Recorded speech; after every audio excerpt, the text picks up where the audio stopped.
गाजियाबाद स्थित national centre for organic and natural farming Ghaziabad में organic farming को लेकर 2 दिवसीय सेमिनार का शुभारंभ किया गया। सेमिनार का विषय safe food for healthy life के ऊपर रखा गया था। इस मौके पर देश भर से ऑर्गेनिक खेती करने वाले किसान और अन्य किसानों को बुलाया गया और ऑर्गेनिक खेती के होने वाले फायदे और किस तरह से ऑर्गेनिक खेती से बने उत्पाद मानव शरीर के लिए लाभकारी हैं, इसके बारे में विस्तार से वार्ता की गई।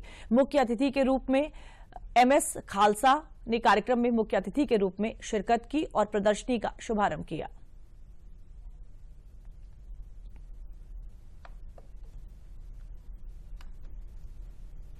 देखिए, मंत्रालय की हमेशा से कोशिश रही है कि नेचुरल फार्मिंग और ऑर्गेनिक फार्मिंग को जितना ज्यादा बढ़ावा दे सके उतना अच्छा है।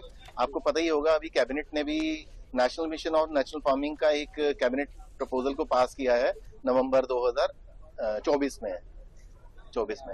तो हमारा काफी एम्फेसिस है नेचुरल फार्मिंग के, क्योंकि अब भारत सरकार ये समझ गई है कि पूरा विश्व भारत की तरफ देख रहा है कि भारत इस नेचुरल फार्मिंग और ऑर्गेनिक फार्मिंग में लीड ले सकता है। क्योंकि आज की डेट में जिस तरह से धरती पल्यूट हो गई है, आपका पानी पल्यूट हो गया है, हवा पल्यूट हो गई है, तो हमें अपना ज्यादा से ज्यादा एम्फेसिस देना पड़ेगा ऑर्गेनिक फार्मिंग पे, नेचुरल फार्मिंग पे, ताकि हम अपने नेचुरल रिसोर्सेज को रिस्टोर कर सकें। ये राष्ट्रीय जैविक और प्राकृतिक खेती केंद्र है जो कृषि मंत्रालय के द्वारा पूरे देश में एक सचिवालय के रूप में है, ताकि एग्रीकल्चर पॉलिसी, ऑर्गेनिक एग्रीकल्चर की बात हो चाहे नेचुरल की हो।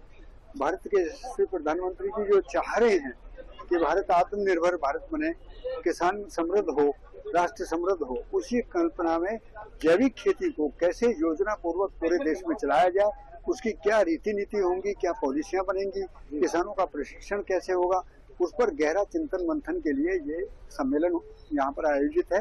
नेशनल जो NCOF ने जो कार्यक्रम रखा है, किसान और विशेषज्ञों को जोड़ने के लिए रखा है। तो बिल्कुल मैं शायद यहाँ पे डिस्टर्ब हो रहा है, क्षमा कीजिए।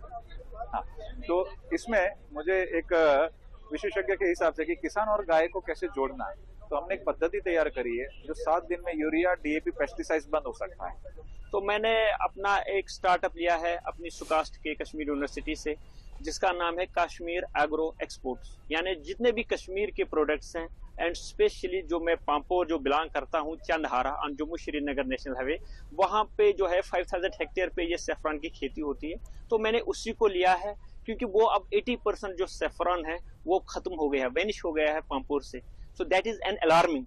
तो जब तक मैं कह रहा हूं कि हमारी जनरेशन, माई जनरेशन, जब तक मैं सेक्रीफाइस नहीं करूंगा फ्यूचर के लिए, हम बोलते हैं सस्टेनेबल मैनेजमेंट, सस्टेनेबल डेवलपमेंट, तो सस्टेनेबल गोल हमें करना है अपने प्रोजेनी के लिए, अपने बच्चों के लिए,